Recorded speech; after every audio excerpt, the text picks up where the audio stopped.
Final Lok Sabha ఎన్నికల్లో గెలుపు కోసం అనుసరించాల్సిన వ్యూహంపై చర్చించేందుకు బీజేపీ పదాధికారుల సమావేశం జరిగింది. కిషన్ రెడ్డి అధ్యక్షతన జరిగిన సమావేశానికి బీజేపీ ఎంపీ అభ్యర్థులంతా హాజరయ్యారు. ప్రతి ఇంటికి వెళ్లి బీజేపీకి ఓటు వేసేలా అభ్యర్థించాలని పార్టీ నేతల్ని కోరారు కిషన్ రెడ్డి.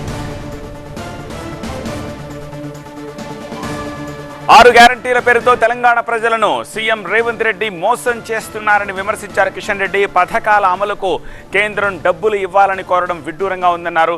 రాహుల్ గాంధీ ఈ జన్మలో కాదు వచ్చే జన్మలో కూడా ప్రధాని కాలేరని అన్నారు కిషన్ రెడ్డి. ముఖ్యమంత్రి గారు చెప్తా ఉన్నారు, ఇక్కడ 17 సీట్లు గెలిస్తేనే రాహుల్ గాంధీ ప్రధానమంత్రి అయితేనే మేము 6 గ్యారెంటీలు అమలు చేస్తాము, కాబట్టి మాకు ఓటేయండి. 17 సీట్లు గెలిచే అవకాశం లేదు.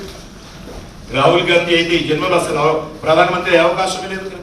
వచ్చే జన్మలో ఏమవుతాడో చెప్పలేం కదా. మరి ఆ యొక్క 6 గ్యారెంటీలు అమలు చేయలేమని చెప్పి కూడా ముఖ్యమంత్రి గారు స్వయంగా చెప్పారు. అదే ఢిల్లీ నుంచి డబ్బులు రావాలి, ఏ రాష్ట్రానికి ఆ రాష్ట్రాలు గ్యారెంటీలు ఇచ్చుకుంటే ఢిల్లీ డబ్బులు ఇవ్వాల్సిందని చెప్పి ప్రజలను మభ్యపెట్టేటువంటి ప్రయత్నం చేస్తున్నారు. ప్రజలను గ్యారెంటీ చేసేటువంటి ప్రయత్నం చేస్తున్నారు, మోసం చేసేటువంటి ప్రయత్నం చేస్తున్నారు ముఖ్యమంత్రి.